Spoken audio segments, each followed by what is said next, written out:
In order for the Saints to win this game, they are going to have to be looser on offense than they were against the Minnesota Vikings. They were the #1 offense all year in both yards and in scoring, and when they're clicking, they can keep up with anybody on the scoreboard, maybe even Peyton Manning.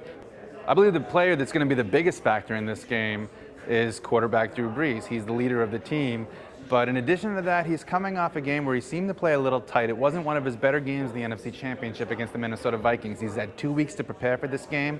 His work ethic is well known at Saints training camp. He's the first one in the door, the last one out the door. And you got to know that he's looking for some redemption, looking for a big game. It's his first Super Bowl, and he's been a pretty good big game player most of the year. One is Lance Moore, who has been hurt most of the year, but last year was the leading receiver.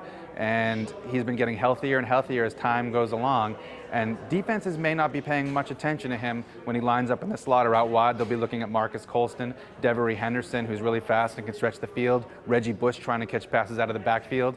But Lance Moore could be kind of the surprise player that catches a lot of balls. Brees himself says that quarterbacks tend to be judged by wins at the very end of the day. That's their legacy. And if he can make being a winner and a Super Bowl winner part of his legacy, when you put it up with his stats, he's going to be among the all-time greats, maybe.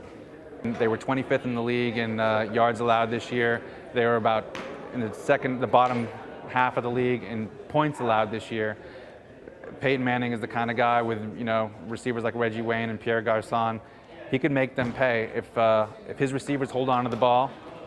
They could rack up a lot of yards and too many points for the Saints to keep up. Which team makes the fewest mistakes will be the difference. And I would guess that probably the Colts would be that team that would win in a close game.